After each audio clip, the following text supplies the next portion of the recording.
एक आदमी ने एक बहुत ही खूबसूरत लड़की से शादी की। शादी के बाद दोनों की ज़िंदगी बहुत प्यार से गुजर रही थी। वह उसे बहुत चाहता था और उसकी खूबसूरती की हमेशा तारीफ किया करता था। लेकिन कुछ महीनों के बाद लड़की चर्म रोग से ग्रसित हो गई और धीरे धीरे उसकी खूबसूरती जाने लगी।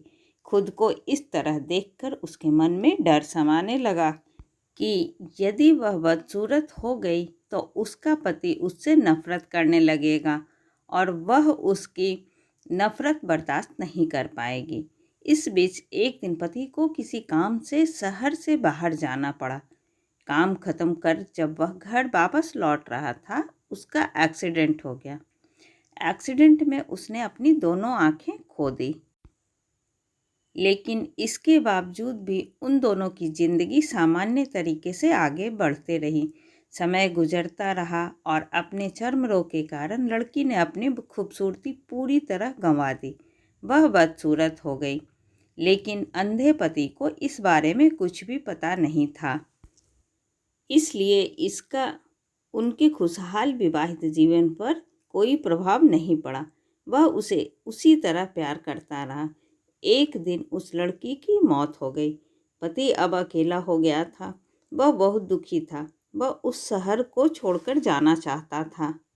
उसने अंतिम संस्कार की सारी क्रियाविधि पूर्ण की और शहर छोड़कर जाने लगा।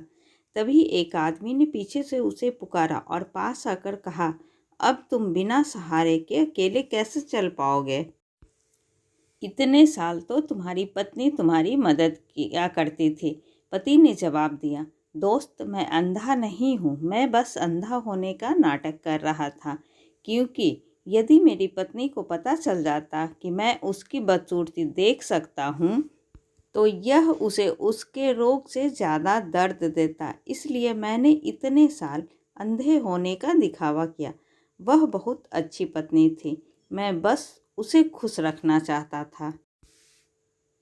इस कहानी से हमें यह सीख मिलती है कि खुश रहने के लिए हमें भी एक दूसरे की कमियों को नज़रअंदाज कर देना चाहिए। ऐसी ही अच्छी और ज्ञानवर्धक कहानी सुनने के लिए प्लीज़ आप मेरे चैनल को सब्सक्राइब ज़रूर करें। तब तक के लिए बाय बाय।